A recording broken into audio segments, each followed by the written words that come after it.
La hipoteca, por ejemplo, el derecho laboral, el derecho fiscal, el derecho penal, tiene incidencia directa del derecho concursal. Bueno, eh, protege el crédito, dijimos, porque es fundamental para que una sociedad pueda seguir relacionándose, para que la gente pueda tener actividad, para que pueda tener dinero, para que la riqueza circule, fluya y demás.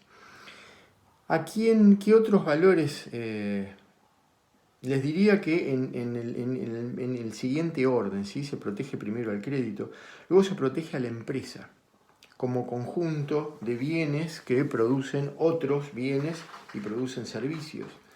La empresa, además, brinda fuente de trabajo, que es otro de los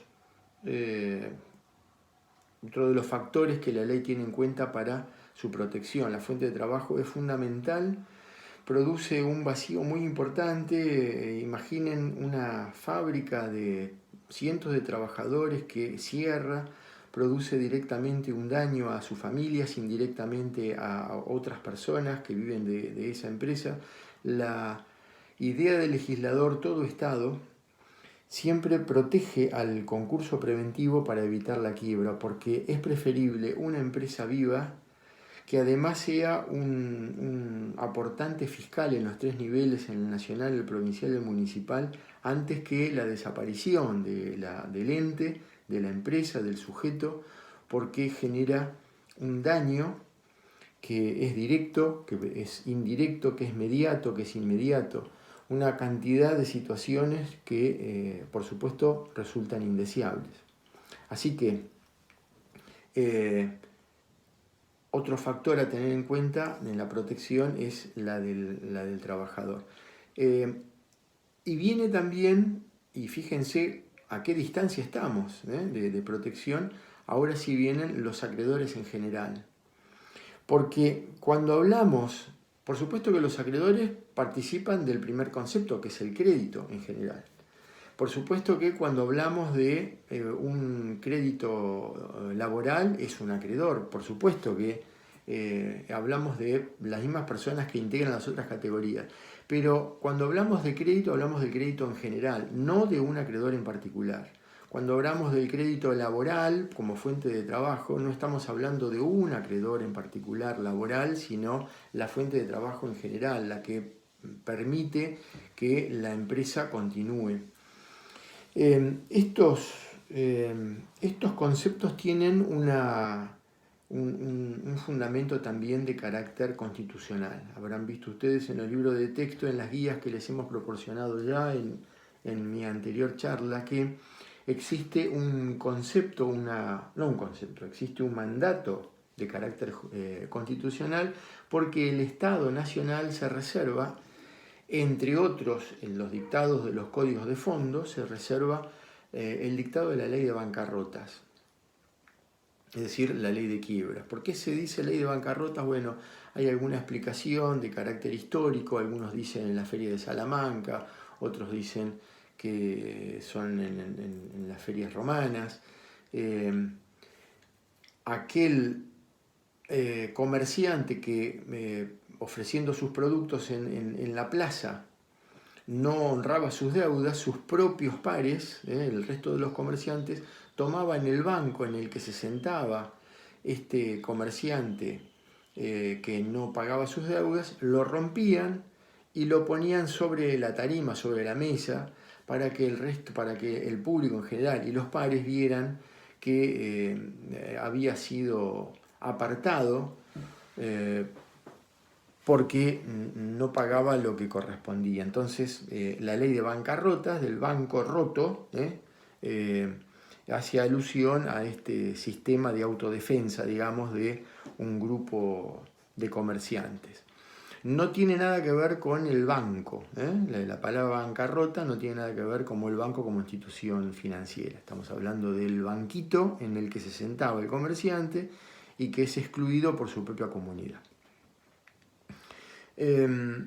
Por supuesto que existen otros principios de carácter también constitucional, la de la propiedad privada, el debido proceso, el juez natural, todos son principios rectores del derecho concursal. ¿Cuál ha sido brevemente la evolución del derecho concursal argentino? En un primer momento estaba en el Código de Comercio, luego en el año 1912 dicta la primera ley concursal, la 4156, y después tiene una cantidad de leyes, la 11719, la 19550, quizá para algunos la mejor ley que hemos tenido, un poco más de carácter publicista que la actual, la 24522, que algunos dicen es más publicista porque le ha dado más intervención al síndico, le ha dado intervención a los acreedores laborales, sobre todo a partir de las modificaciones de los últimos años. Puede ser más o menos publicista de acuerdo a algún criterio que se tenga al respecto. Es una discusión que me parece que en mucho sentido no tiene. Lo que sí tenemos que tener en cuenta es que todo este proceso concursal está dirigido por el juez, como director del proceso, como director natural del proceso, con la asistencia de un perito que es el síndico, es un contador público, cuyas funciones, responsabilidades, después las vamos a ver, pero con apoyo en el síndico va logrando que el pasivo concursal se vaya depurando de tal manera que sea conocido como la verdad material, que como percibe, discúlpeme, como le persigue el